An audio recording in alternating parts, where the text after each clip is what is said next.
Well, good afternoon, everybody. Welcome to the IPHA Third Thursday Lunch and Learn. This is our November edition. And today we will be talking about the election that just happened and what the results in Iowa are or were and continue to be as recounting continues for some areas. And what that means for public health, for the state of public health going forward, and how we will respond as a public health association, as your independent voice for public health in Iowa. With us today is Maddie Bradley from ID Walton lobbying government relations firm.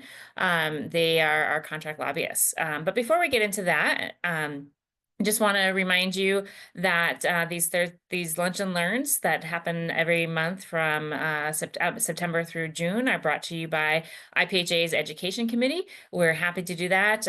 We reserve spots, speaking spots, presentation spots for our members, but the lunch and learns themselves are open to anyone. And we're glad to see so many of you joining us today. If you are not yet a member, we encourage you to become a member of IPHA, and so you can share your work in forums like this and network and with other colleagues around the state and grow professionally. Kim's going to put that link in the chat for you. We welcome you at any stage of your career. So with that, I'm gonna have Maddie start us off. I should have introduced myself. My name is Lina Tucker-Reinders. I'm the Executive Director of IPHA, just so always assume people know who I am. I'm going to turn over to Maddie, and she's going to talk to us a bit about election results that we have here in Iowa and nationally, and what that might forecast for the session ahead. Perfect. Hi, everyone. I will just get my PowerPoint pulled up here.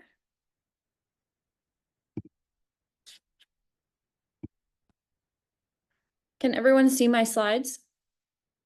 Perfect. All right. So like Lina said, I'm Maddie Bradley. I am part of the lobbying team for the Public Health Association. If I can move my slides here. This is the rest of the team. I work with Kate Walton and Matt Eady, who have been around at the Capitol for, I think, a total of like 55 years. I'll be entering my 4th session up there. And we'll start today by talking a little bit about elections. In case anyone isn't aware, Donald Trump did win in Iowa, and he did so because he did so nationally because he improved his margins, and that was the same here in Iowa. So you can see on this map here, that's from the Des Moines Register. He improved his margins in 98 of 99 counties from the 2020 election. Part of this is because turnout was down 2%.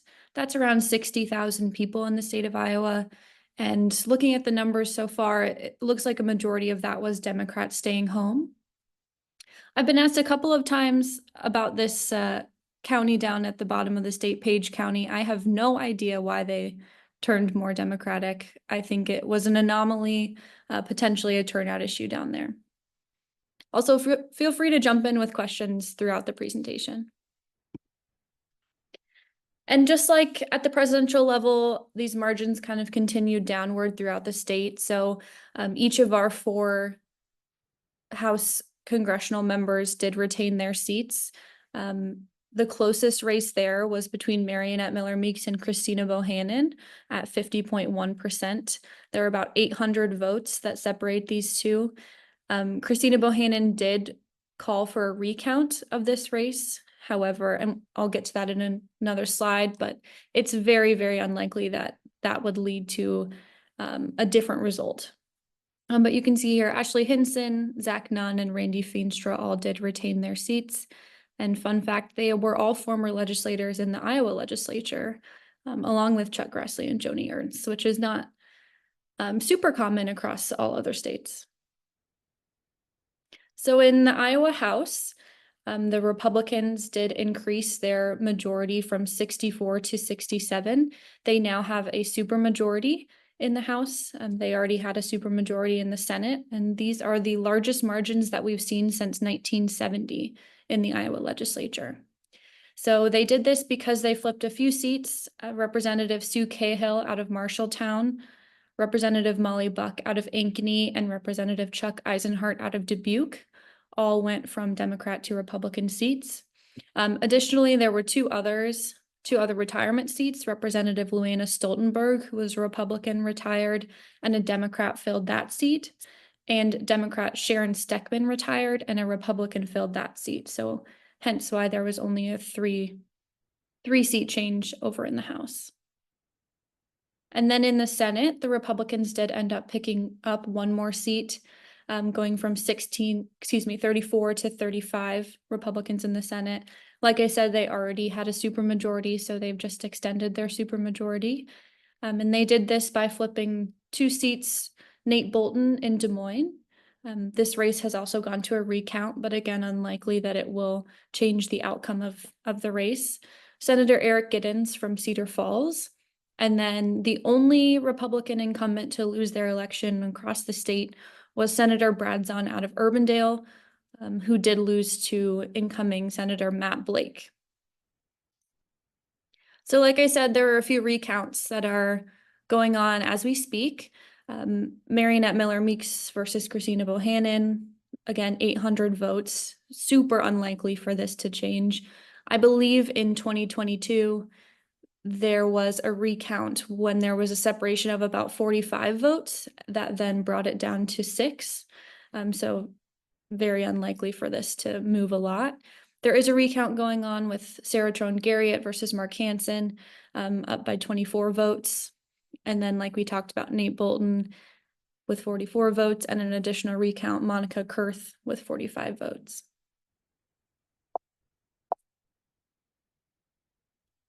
So going into the 2025 legislative session, just want to talk about a few things to think about as we're entering that time. We did just have leadership elections in the House and in the Senate. The House leadership has stayed about the same. Matt Winchittle will continue to be majority leader. Pat Grassley will continue to be speaker. And then the Democrats have again elected minority leader Jennifer Comfort to be their leader.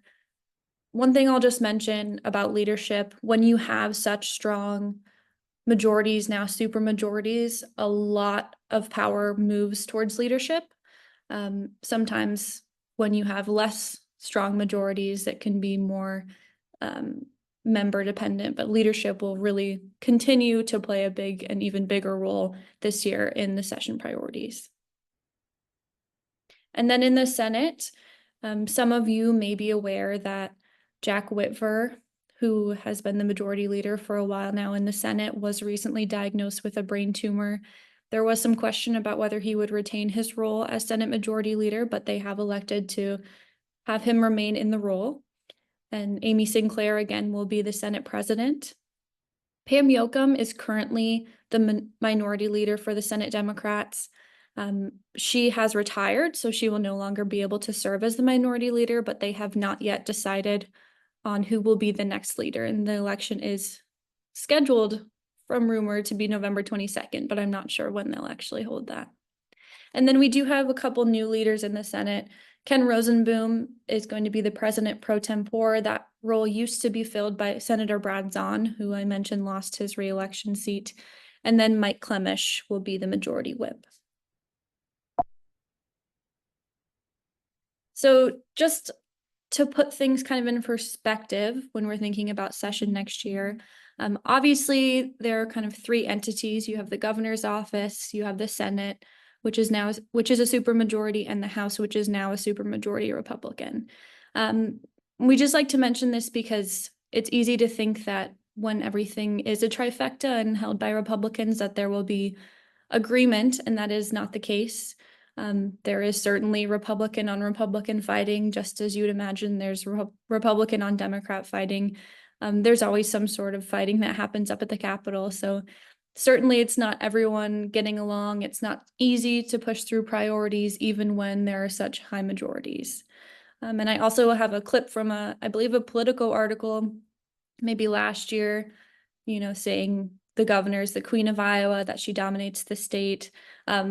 She does have a lot of power in the state of Iowa. And so it's important to remember that obviously while the House and Senate are voting on priorities, the governor does have a big say and big sway over what those priorities are. And then obviously plays the role of having to veto or sign the bills to enact them into law. We also are going to have some more leadership changes coming up.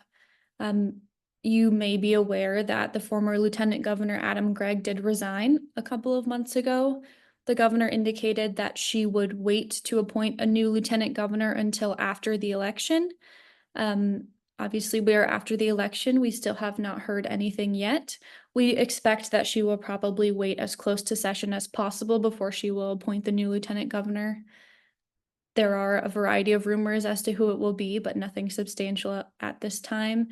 I do think, though, it will indicate a lot about whether or not she plans to run again when she is up for re-election in 2026, just depending on who she picks to fill that role. We are also waiting on official committee chairs. Committee chairs play a big role in the House and the Senate.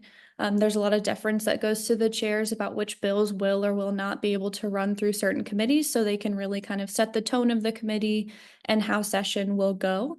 Some chairs kind of to note for you guys, the Senate HHS policy chair will be open. Senator Jeff Edler was a longtime chair of that committee. He did retire this year. The House HHS Appropriations Chair will be open. Representative Joel Fry also retired this year, who used to hold that seat. We expect potentially that Representative Ann Meyer, who is currently the policy chair, will move over to that appropriations chair seat. So that would leave both policy chair seats open in the House and the Senate. But waiting to hear on these. Hopefully we will know for sure who that will be in those chair roles in the next week or so. And then just a couple of things to think about with the budget. The Revenue Estimating Committee did meet and has forecasted a revenue drop of about $1 billion over the next 2 years. So $500 million this year and next.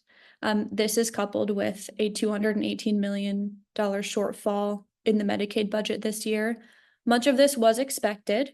We've had a lot of changes to our overall budget over the past couple of years, and this was accounted for, but I just wanted to throw this in as considerations because we can assume that this, coupled with a tendency for legislators to be pretty conservative with spending, will make it pretty hard to request any additional appropriations this year. Certainly there will be things that they spend more money on, but it's just going to be less easy to get those done.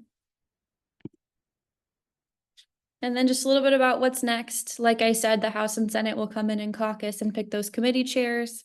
They will also talk about their policy priorities that we will hear about.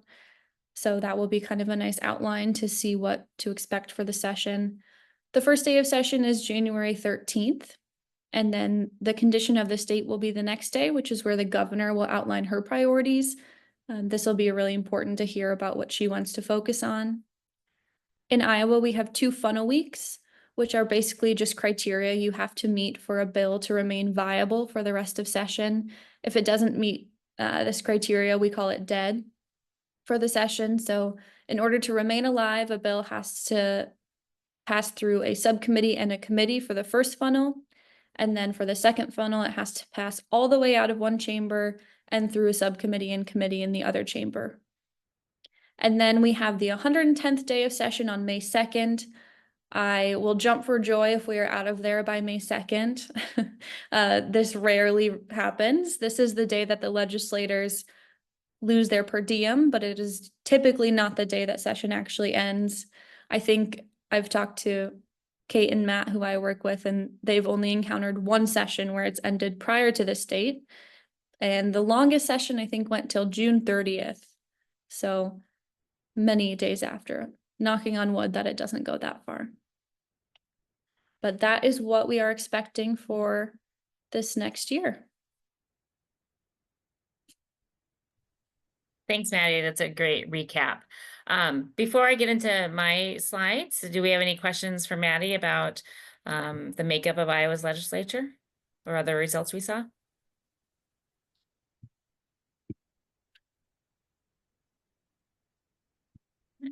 Seeing none.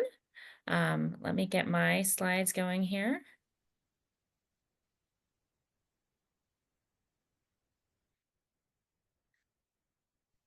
Okay. The title of my portion is called Red State Advocacy. And this is a presentation that I gave at the American Public Health Association last month, talking about the hard work of advocacy in our state, and many other states. And I want to preface it by saying public health is not partisan. IPHA is not partisan. We have strong relationships on both sides of the aisle, and down the center. And it's important to remember that public health is not partisan because of late it seems that the issues that public health focuses on um, tend to be supported by people on the left. That does not mean they are Democrat only priorities or policies. We as an association, we as a field, do not endorse candidates. We do not endorse parties. We do endorse evidence-based, science-based policy that will improve the lives of Iowans. So I always preface that when we talk about this because we do know that, again, nonpartisan, it's policy, not politics. However, we do know that when it comes to discussions and debates, that it tends to be viewed as a partisan issue and we try very hard to make sure that it's not, and build, like I said, relationships across the aisle. That being said, there have been times that I and others have felt like we're screaming into the wind, when we're talking about those evidence-based policies, and we have models that can predict outcomes in regards to equity and down the lane, issues that will arise when we don't think long term. And when I say long term, I'm talking generations. And so we do sometimes feel like we're screaming into the wind. And I said this to one of our board members a couple of years ago, and he said, "You can do that, but you can keep screaming, you can climb the mountaintop, but you'll just get spit back on your face." And that helps no one. That doesn't help us. That doesn't help Iowans. It doesn't advance good policy. And so, what do we need to do to be a partner to legislators across the aisle, to be good partners and good advocates, to make sure that we make decisions again based on strong public health evidence?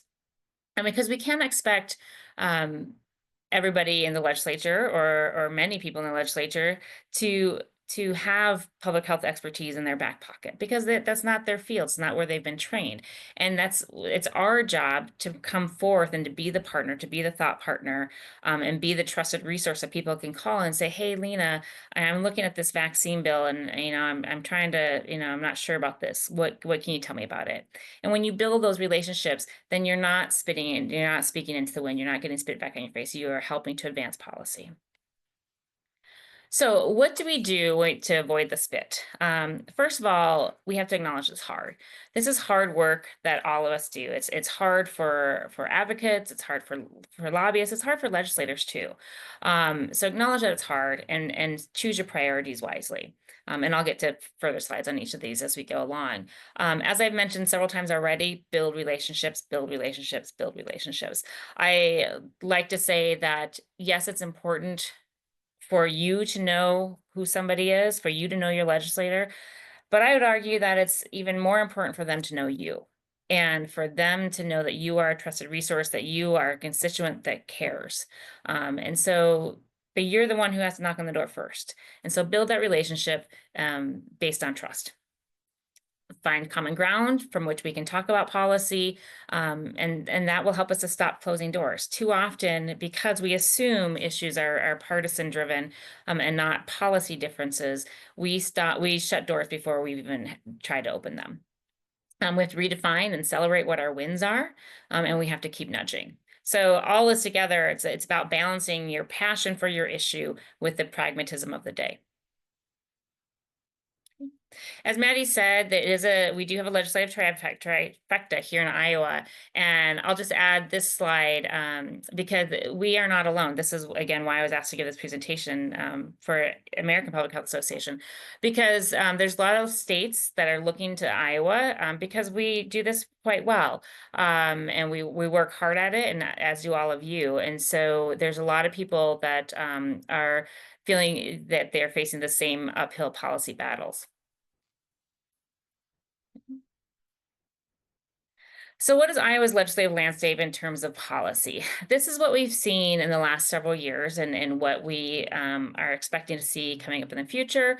There's been attempts to limit public health authority. That seems to have waned now that we're past pandemic on the policy front. But we saw efforts to limit the governor's authority to continue with public health emergencies, the ability to close locations when there's outbreaks and such. But hopefully that we won't see much of that coming forward. Flat funding, the health department, Iowa HHS and Iowa Department of Public Health before that has had flat funding for about the last decade from the state legislature. Now, of course, we did get a boon of ARPA dollars. Those are going away June 30th. So, but the state capital investment from this the general funds has stayed remain flat. The red tape review continues, which is looking at rules and regulations that the governor finds to be no longer relevant, inefficient, or redundant. Some of those touch on public health issues. One of them we dealt with last year, and it's a different process because you go through the rules instead of a legislative committee, was looking at whether or not religious exemption vaccine forms needed to be notarized. And so we're having to watch both the legislative track of issues and the administrative rules review track. Different cabinet positions have been eliminated. Boards, we no longer have a state board of health that focuses solely on health. We have a larger board that incorporates other aspects of health and human services. Disenfranchisement, I put that there because we have seen a reduction in where people, especially in our drop-off ballots, absentee ballots, the number of days that people had to return their ballot was shortened this time, and the elimination of those drop boxes. So it made it harder for some people to vote.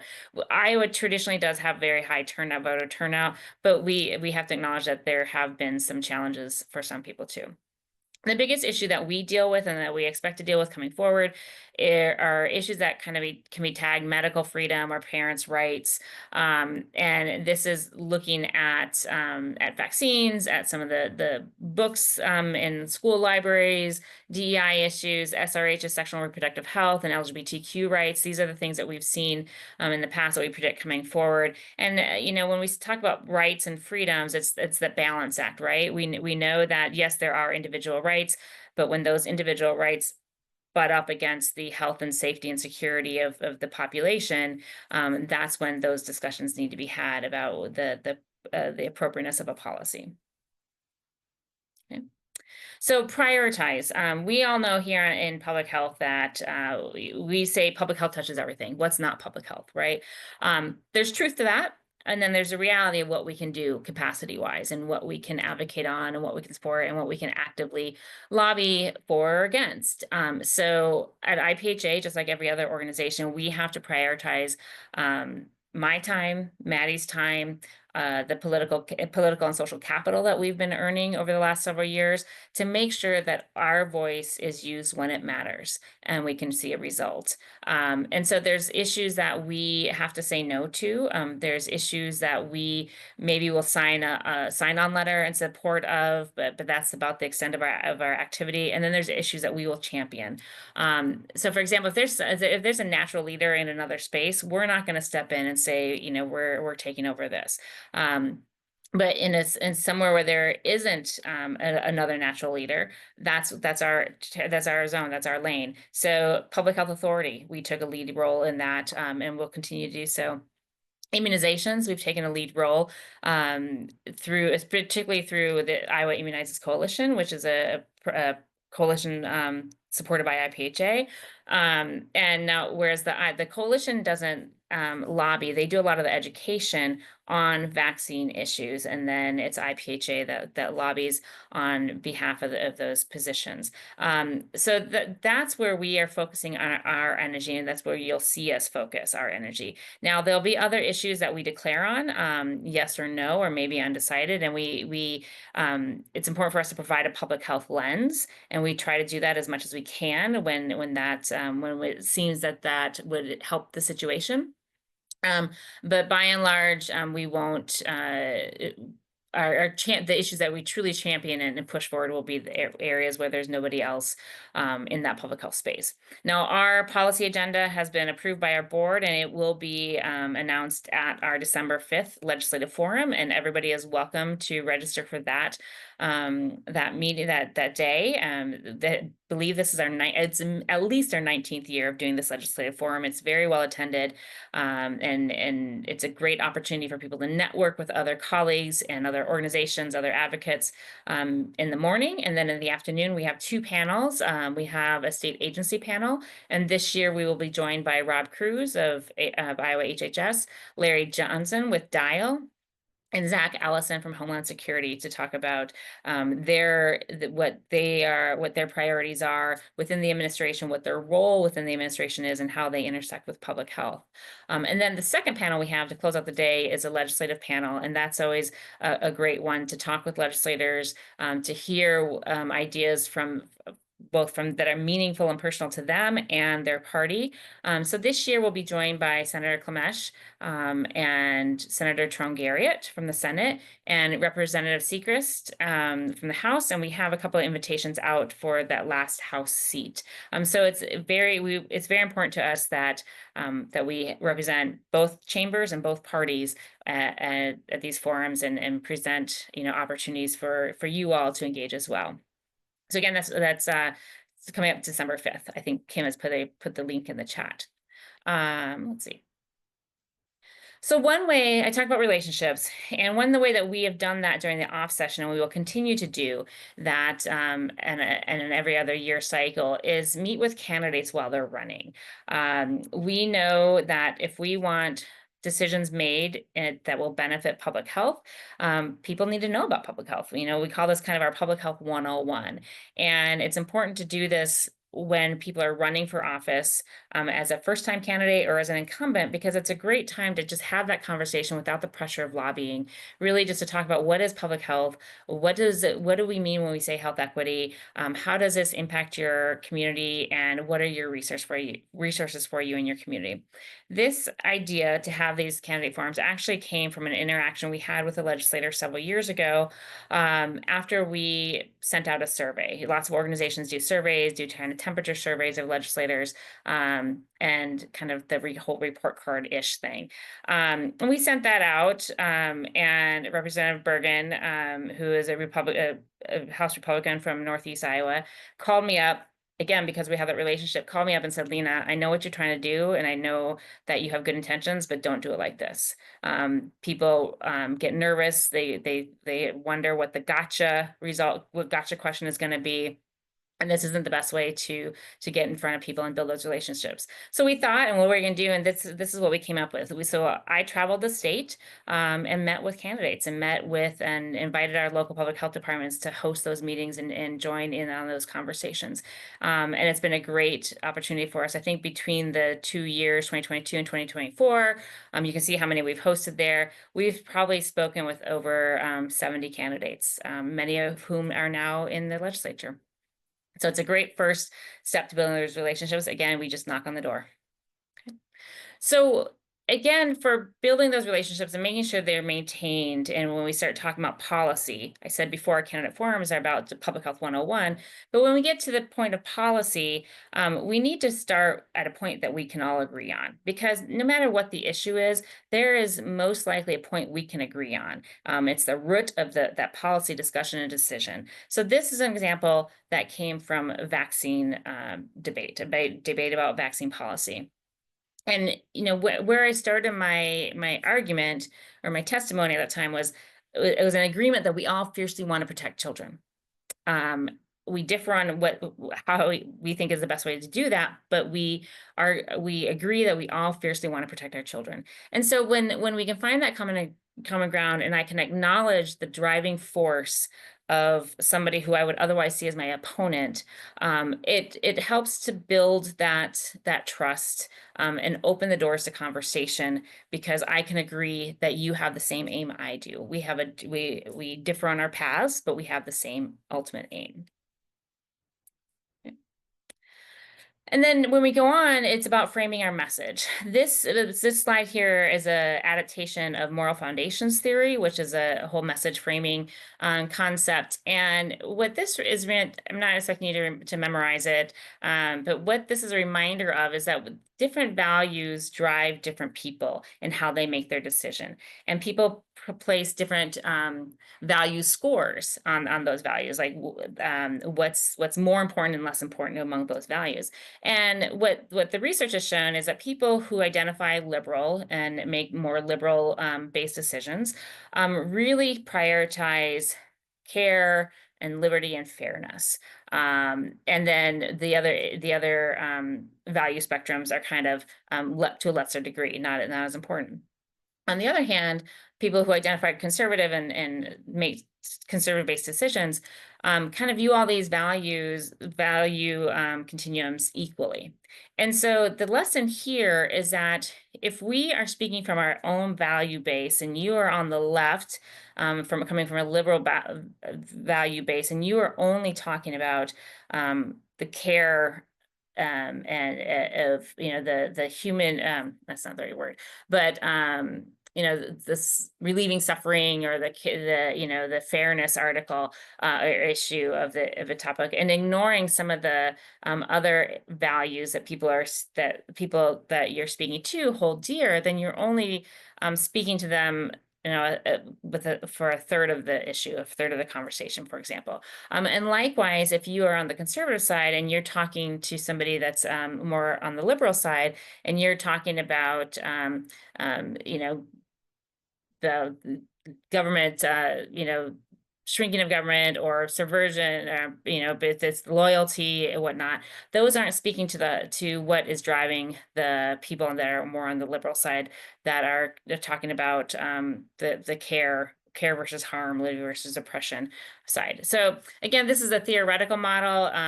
It's not set in stone, something that we follow, but it's a good way, just a good reminder that we have to touch all value bases, and people are everybody on both sides of the aisle are somewhere along the continuum of each one of those value sets. As Maddie said before, we can't say every Republican, every Democrat agrees with this, agrees with that, because that's not true at all. And we see everybody somewhere along those continuums of each one of those value sets. Okay. And one example I'm going to use for this is something that was an aha moment for me. Is we in public health tend to talk a lot about health equity, and when that's jargon that we understand. Other people hear equality, other people maybe they hear socialism, maybe they hear people being lazy, right? We don't know what people are hearing based upon their value set. And so I was using, as we all probably have in the past, using those images of kids watching the baseball game, standing on crates, or people picking apples and needing different size ladders or whatnot. And I had somebody say to me, well, why should you get to watch a baseball game for free? Well, I had to buy a ticket. Why shouldn't they have to buy a ticket? Or, the farmer, the orchardist, has really put a lot of time, energy, money in their livelihood into that orchard. Why do you get the apples for free? And so I realized that I was not speaking to the full set of values, as ignoring some that were important. And so I'm a track mom. My daughter runs the 800, and it was probably track season when I thought about this. But I thought, we stagger the start in a track race, in an 800 or 400 race, and we stagger the start to make sure the start is fair. We don't stagger the finish. And I think that's where we get tripped up in public health, is because too often we present our argument as if we are staggering the finish.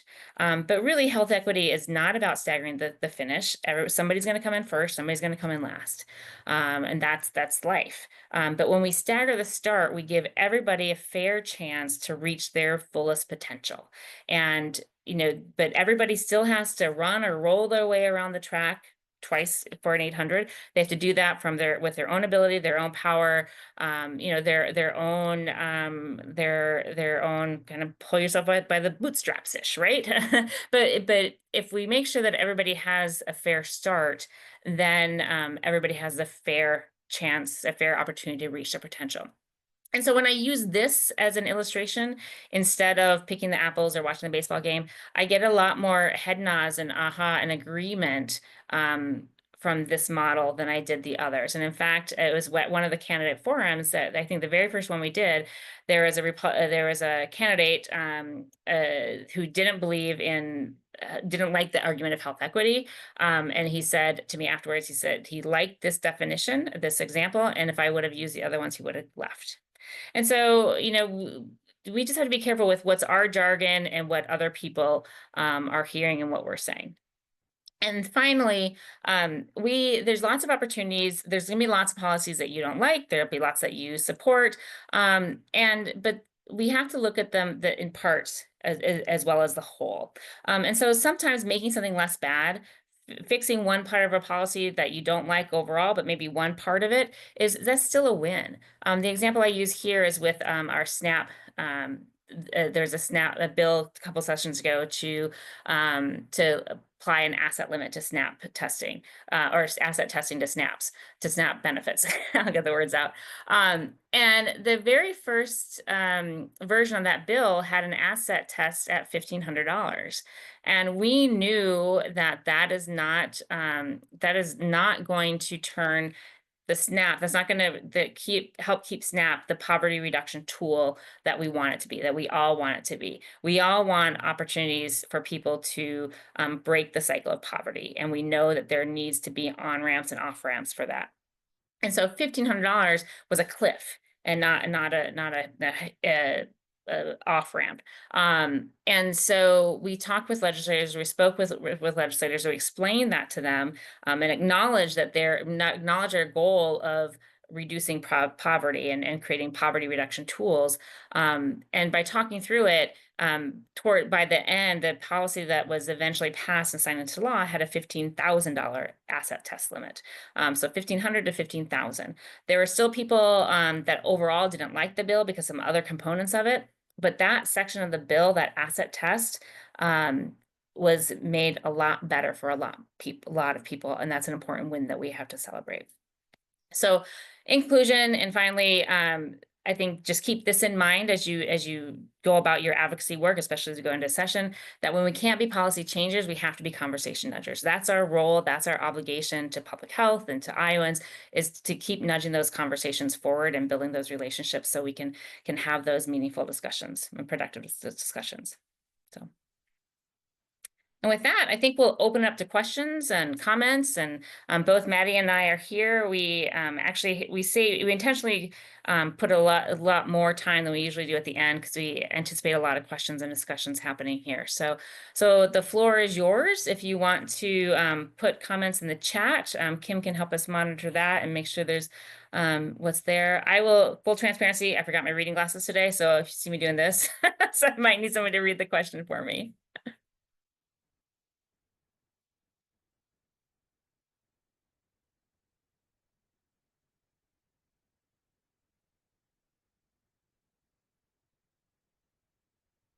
Nobody? I do. So I have a question. Yeah. When talking to legislatures to get our point across, I say it might be good to use storytelling to go along with it, so that they can have a better understanding of how it may have affected. Absolutely. Georgia, I like to say when I talk to students, I actually was talking to a class last night, data tell, stories compel. We need to talk to the head and the heart, and the data talk to the head. The heart is what, the stories is what personifies the data and, touches our heart. I 100% agree. And I'll just jump in. What you're really wanting from your conversations with legislators is for them to also go back and tell other legislators about your issues. They go into their caucus and you want them to be an advocate for you. And so stories do really help. It's a lot easier for them to tell a compelling story to the caucus than it is always to share data and things like that.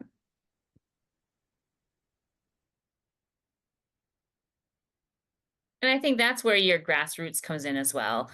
You know, if you're on this call, odds are you work at a community-based organization or a public health agency, and you have a network of people that you rely on and you know work with as well. And that's where you can bring in people to the Capitol that you know that aren't there to be part of in an official capacity just to tell their story.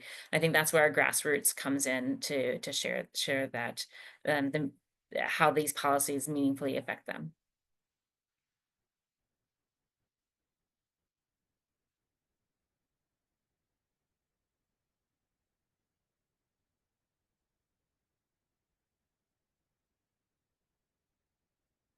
Other questions or ideas or um, things that you're wondering about?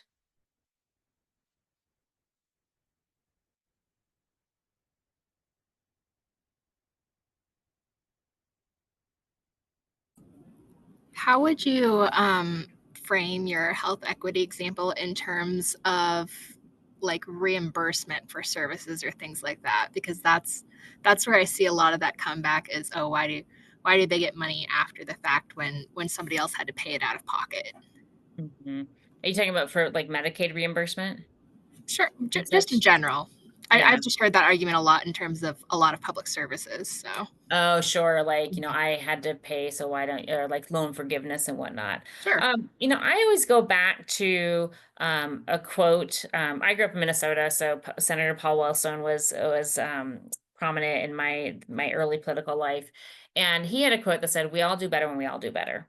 And I tend to rely on that and remind people that you know, the communities that we want to live in, that we want to thrive across Iowa are made up of all different people, and that when we support one, we're really supporting all and creating the community that we want to live in, that we want to thrive. And it's kind of like like with the student loan forgiveness. You know, I did pay all my loans. I paid them off every dollar of them and all the interest. But for me, I'd rather throw down a rope and help the next person rather than to you know have their it doesn't hurt me to you know throw them a rope and to help relieve the financial constraints that they're in now. That's again my argument. I think with Medicaid reimbursement, again, it's like looking at I know dental reimbursement rates, oral health reimbursement rates are a challenge and something that gets brought up every year, especially if we're now looking at things like fluoride, concerned about fluoride in the water. That we know that when children have, particularly children, have proper oral hygiene and oral health, and can attend to issues that they have, that they do better in school. They learn better, they grow better, they thrive better. You know, poor dental, you know, or missed dental work, or you know, is related to poor nutrition. As we're learning more because if your mouth hurts, you don't want to eat. So, and again, that gets back to the when we all do better, we all do better. Because we want kids in school to learn, we want kids in school to grow, because we want them to become adults that are contributing to society and making Iowa a great place to live. We don't want kids missing school because we know what happens when kids miss school. And kind of what trajectory that can put them on. And so I think telling those stories and connecting the dots, it's easy for us in public health to know that everything is connected, you know, the root causes, social determinants, social drivers, whatever you want to say. But other people don't automatically connect those dots. And so by connecting those dots and showing how this is a benefit for the greater good, and a cost savings down the road. It's a lot cheaper you know to reimburse for a dental hygiene appointment than it is to you know look at root canals down the road. I think those arguments coupled, again, heart, the head being the economic savings for most of these things, and the heart being, you know, how we treat the least among us, is where I would go with that. Okay, yeah, I was thinking about it like kind of in that terms of that complex thing you showed us. Usually one side that's speaking to fairness, like you talked about, you know, handing somebody a rope. And I think that the other side sort of feels an immediate sense of betrayal. So I guess it's just long term trying to get them to balance that out and being like, oh, it really benefits you in the long run that these people Right. get the help they need.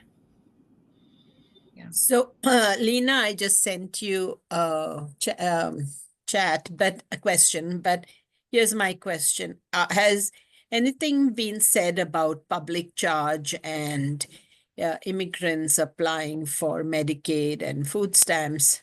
I can tell you, in 2016, there was a huge outcry rather, about how immigrant statuses would be compromised if they applied for Medicaid food stamps and other government benefits. And that really stopped a lot of legitimate people who would have been approved for this benefit from applying. Have you all heard anything about that now? I haven't, but I'm going And to turn that to Maddie in case she's more up on kind of where bills are now. Yeah, I have not heard anything substantial about what could be coming for next session. I have to imagine that that could be part of the conversation. Some of the federal administration's rhetoric will certainly permeate down to the legislators at the state level. But no, I haven't heard anything specific around that yet. And I think that's another example of when we, present, sometimes there's so much misinformation and sometimes disinformation that people are intentionally spreading, that it's also, I feel like it's our job in public health to provide the correct information, and not by, certainly not by name calling or anything like that, but just saying, we want to, this is what some people, this is what we're hearing. We want to correct that, this is the actual process. This is what's allowed. So I think that's part of our job as well, is to correct misinformation. And I see there's a chat. I'm trying hard to read it. But like I said, I forgot my glasses. So I'll read it for you, Lina. yeah, thanks. Are there any initiatives to create regional substance abuse / mental health treatment centers? Maddie, do you want to take that one, or? Yeah, again, we haven't seen a lot of the official priorities or bills that are going to be coming out for next session. I know this has been a topic of interest from many legislators, a big talking point for many years. There just hasn't really been anything that's kind of come to fruition on this issue. But I would certainly expect mental health to be a big conversation next session. I just don't know exactly what that will look like. Lina, I don't know if you have anything more detailed about that. No, I don't. I mean, I know that we are watching the mental health regions as they get developed and, approved, and looking to see what that means for public health down the line. As much of a crystal ball as that can be. But also looking at, as you probably know, that some of the substance abuse work has been moved from public health to the human services. I mean, it's all one agency, but there's, different streams of work. And so making sure that we, and I know there's efforts inside the department to make sure that there's still public health lenses on all those issues. So we're not just talking about treatment, but we're also talking about prevention, primary and secondary prevention.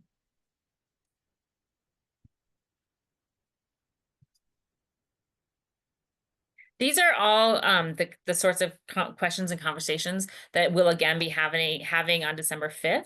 Let me just share a little bit more about how that works. We usually have, I don't know, about 70, 80 people on that Zoom call. It will be virtual. And in the morning, we, however many people we have, we break people up into random breakout rooms. And so there's about 5 or 6 people, and you can share your things that you're working on, share your priorities, share your concerns, and kind of build some of those relationships and networks of people that can help in those issues as we look at session coming up. So we'll do about 3 or 4 or 5 rounds of that, however many people we have, and then we'll do those panels in the afternoon. So we found it's a great way, those breakout rooms are a great way for people to have some of these more in-depth conversations while still doing that networking and building out their network. So I really encourage you to look at that, see if it fits on your calendar, and if you can come on December 5th.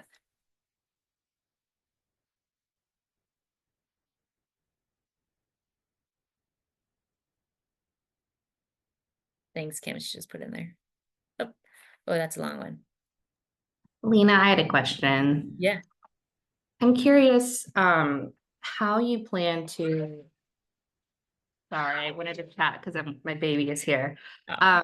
I wanted to ask how you plan to combat some of this misinformation that may be coming down in the next session with the leaders being chosen. Because sometimes like a PR, a note or things like that really doesn't hit with some of our communities, and that fear is still there. So what are some of the things that you're going to do, some of the things that we can do to anticipate some of these things? We were just talking about that this morning, and we have done, as you may know, that we've done a lot of targeted social media campaigns, and looking at kind of the dispelling misinformation campaign. We're looking at what we can do in the next 6 months while we still have the ARPA funding to do exactly that, to put out messages to shareables, creatives that are meaningful to communities, that talk about some of these issues. And we've worked with partners in the past, like ArtForce Iowa, Me Salud, Iowa currently, and others, Riva and Knock and Drop Iowa, to make sure that we are present. We have a presence in those communities and can dispel any of those myths and misinformations. At the Capitol doing that, I like to, when I provide testimony or when I speak with legislators, acknowledge that this is what you may have heard, or if I'm speaking first before somebody else who I suspect might have should we say different data than than I do, or alternative truths, alternative facts. I will sometimes say, you will likely hear, you may hear this, and then keep that very short because you don't want to put anything in their heads, but then talk about what the actual truth is, what the evidence is, and what we know from data and science. So I kind of try to preempt misinformation when I can in that environment, but then at the community provide those mostly social media and kind of, or then traditional community organizing kind of outreach. I saw Elizabeth put her camera on. Elizabeth is the director of Iowa Immunizes, our statewide immunization coalition. Elizabeth, do you have anything else to add on that one? Because so No, much of the misinformation is yeah. vaccines. I think you covered it well. Audrey's a big partner, Monsoon, big partners with Iowa Immunizes, and we're really intentional about our relationships with community members. I know those of you at the local level have done a great job of building those relationships with your community members. And so obviously through IPHA and Iowa Immunizes, we want to help that as well. And so Audrey, I mean, I think you and Violet and another partner were able to attend the advocacy day and meet some of the legislators. And so continuing to provide those opportunities, I think, is what all that matters. I didn't hear the first part of your question, Audrey. Sorry, my doorbell rang. So I just came back when you were on. So if there's something else you want me to address, but I don't know, Lina, if you want to talk a little bit, maybe it would be appropriate here on some of the issues as far as the priorities and where IPHA takes the lead versus some of those other partners, because there may be some of those different initiatives or different concerns that our other partners are really taking the lead on where we can support. Yeah, we if you think back to that slide where I showed like the 2x2 table, I mean, we take the lead on issues of public health authority, on vaccines. We've partnered other areas in the past. I mean, we'll see where things like fluoride and such, and if it comes up, where that lands. But issues where we will provide a public health lens for our partners are the expansion of Medicaid for maternity care. We are involved in that in a supporting role. Sexual reproductive health. We don't take positions. We typically don't take positions on, for example, like the abortion, 6-week abortion. That's not something that within our membership we're choosing to do, but we do provide a public health lens and talking points for that as a way to look at sexual and reproductive health care as part of a comprehensive whole person health care access need. Other examples, and we did the same thing when we were talking about transgender care. Some other areas that we've done that was with last year, there was a bill, I think it was last year, about guaranteed basic income projects. And there was a state, there was one in the state that was a research project, and to determine, to see if that type of poverty reduction tool could work in addition to or in lieu of other kind of historical poverty reduction efforts. And there is a bill to stop that project from proceeding or any other project with that used local funds, or I'm sorry, taxpayer dollars. And that project in and of itself was funded through both a public and private partnership. And so for that one, again, we did not take the lead on it. That was not our program. That was not our issue. But we know the importance of poverty reduction when it comes to health. And so we, again, provide that public health lens and some public health lens inspired testimony, if you want to say, at the legislature. So those are some of the areas that we will support others when they build their coalition. For example, the maternity coverage in Medicaid one is being championed by Mary Nell Trevitz, who's with Iowa ACEs, I believe, is where she is now. There's an oral health coalition that if the issue of fluoride comes up, we will be looking at them to partner with them on that. In the past, raw milk was an issue, and Iowa Environmental Health Association took a strong role in kind of a co-lead on that issue as well. Were there others you were thinking about, Elizabeth? No, I think that that's good. Well, maybe, yes, a lot of the what Lato was talking about with some of the refugee and immigrants and, you know, status, different things like that, for sure. Yeah, we will definitely be looking at that again from the public health, human rights, access to care kind of issue, and supporting our partners with that public health background. One of the things that we are doing is the American Public Health Association has all sorts of policies that they have been vetted by and approved by their governing bodies, and written by scholars and people with practical experience, and have gone through a rigorous testing before they were approved, and a peer review approval. And so we are taking those national policies and looking at the elements that are relevant to Iowa and breaking them apart, and then kind of repackaging, if you want to say, Iowanizing those national policies. And so we are doing that to provide our partners an easy access to the kind of the public health view of the issue. So we'll be doing that on a variety of topics as we go along.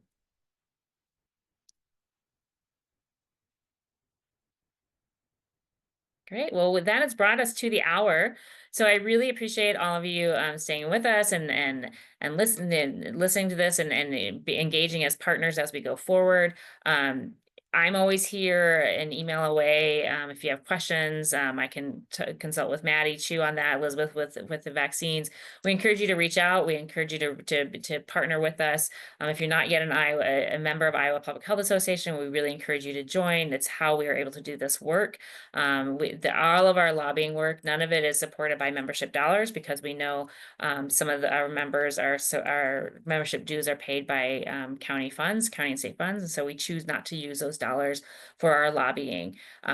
So we also, in addition to members, we rely on donations and independent support for that work that we do. So if you are a member of IPHA, glad you're with us. Encourage you to maybe do a little bit extra in the donation for your end of year planning.